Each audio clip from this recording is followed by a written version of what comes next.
La plénière de la Chambre basse du Parlement a examiné le jeudi 31 octobre 2024 le projet de loi de finances exercice 2025 porté par la chef du gouvernement Judith Suminwa-Tuluka. Dans sa communication, le président de l'Assemblée nationale, le professeur Vital Kamerhe, a invité l'exécutif national à la redéfinition de la place de ressources naturelles dans l'économie nationale sans sous-estimer le secteur extractif, car, a-t-il rappelé, la dépendance excessive de ces ressources expose la nation aux nombreux risques.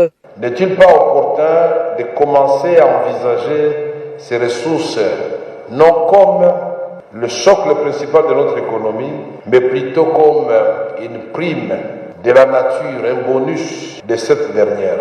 Cela ne signifie pas que nous allons sous-estimer l'importance du secteur extractif dans la définition de l'espace militaire national. Au contraire, il s'agit de rationaliser et d'optimiser l'exploitation de nos ressources en garantissant une gestion transparente et efficace, tout en maximisant les retombées économiques et sociales pour la population en général. Je m'inscris dans la ligne qui consiste à focaliser nos efforts sur la relance de l'appareil productif national pour assurer une croissance durable et résiliente. La dépendance excessive aux ressources naturelles nous expose à de nombreux risques.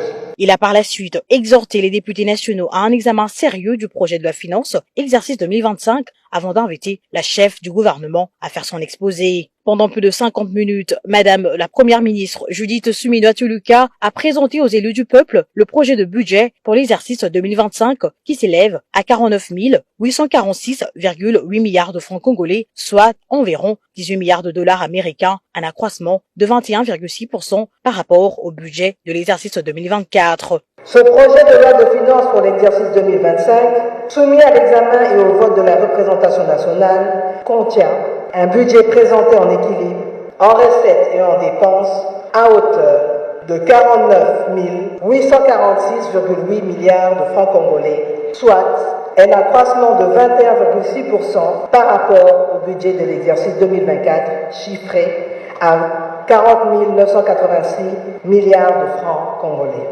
J'ai l'honneur de faire appel à votre sens de la responsabilité patriotique afin que vous déclariez recevable notre projet de loi de finances pour l'année 2025.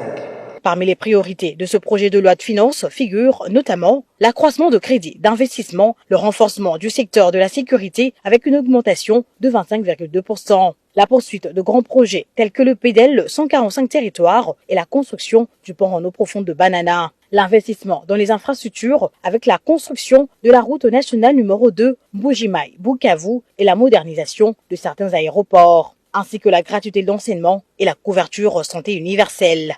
À suivre le chapelet d'interventions des élus nationaux aussi brillantes que pertinentes, les recommandations les plus récurrentes ont été l'amélioration de conditions de vie de la population, la poursuite de la lutte contre la corruption, l'augmentation du budget de la défense dans l'optique de la préservation de l'intégrité territoriale, l'augmentation du budget alloué à l'amélioration des infrastructures, pour ne citer que cela. Quand vous entrez en profondeur dans l'enveloppe de rémunération, il y a un souci. Je vous donne un exemple. Le salaire moyen d'un agent qui travaille au ministère du budget est de 1 000 $. À contre, moins de 100 $ pour les agents qui sont au ministère de l'Intérieur, ministère de la Défense et ministère de l'EPST. Qu'est-ce qui crée cette distorsion? Je me réfère à l'expérience des 5 dernières années.